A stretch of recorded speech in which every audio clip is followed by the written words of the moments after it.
దోశలు చేయాలంటే మనం పిండి రుబ్బడం కోసం ఒక గ్లాసు మినపప్పు, 3 గ్లాసులు బియ్యం వేసి మామూలుగానే ఒక స్పూన్ మెంతులు కూడా వేస్తాం. కొంతమంది కందిపప్పు ఒక స్పూన్, శనగపప్పు ఒక స్పూన్ కూడా వేస్తారు.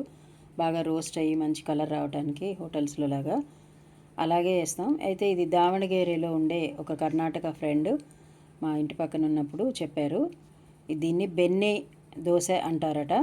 దీనిలో బియ్యం చాలా ఎక్కువ వేస్తారు. అంటే 5 భాగాలు బియ్యం వేస్తే అర గ్లాసు మినపప్పు. ఇవి రెండు నానబెట్టి కొంచెం కొంచెంగా నీళ్లు పోసుకుంటూ చాలా మెత్తగా రుబ్బుకోవాలి. ఒకేసారి ఎక్కువ నీళ్లు పోస్తే అది పప్పు బాగా మెదగదు, బియ్యం కూడా బాగా మెదగవు.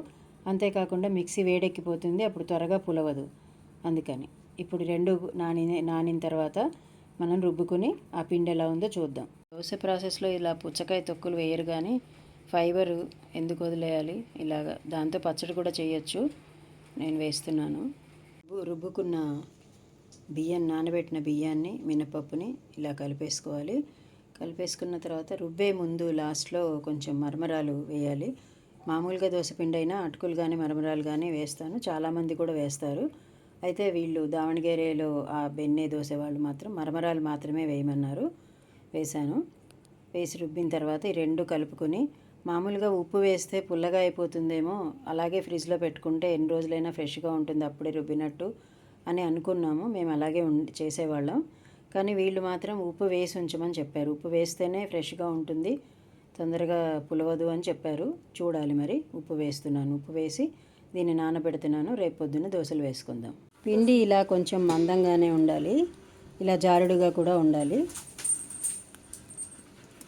కొంచెం మందంగానే వేస్తాం ఈ దోశలు.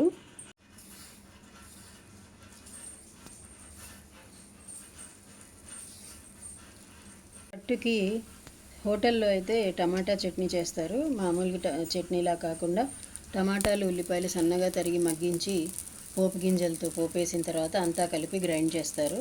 మాకు రకరకాల చట్నీలు ఇంట్లో ఉన్నాయి కాబట్టి నేను అదేం చేయట్లేదు. పైగా నిన్ననే చేసిన నల్లేరు పచ్చడి కూడా ఉంది కదా, అందుకని అవి శుభ్రంగా దీనిలో నంచుకొని తినేస్తాం. మీరు కూడా ట్రై చేయండి. ఈ బెన్నె అట్టు దావణగేరే స్పెషల్. ఇప్పుడు మర్చిపోయాను, దోశలు అట్టు వేసుకోవడానికి ముందు మన పిండిని బట్టి 1 స్పూన్ కానీ 2 స్పూన్లు కానీ పంచదార వేసుకోవాలి. అప్పుడు రుచి కూడా వెరైటీగా ఉంటుంది. తీపేమీ రాదు, కానీ కరకరలాడుతూ ఉంటుంది, మెత్తగాను ఉంటుంది. అది మనం వేసిన బియ్యం ఎక్కువ రేషియో, మినపప్పు తక్కువ రేషియో దానివల్ల అవుతుంది.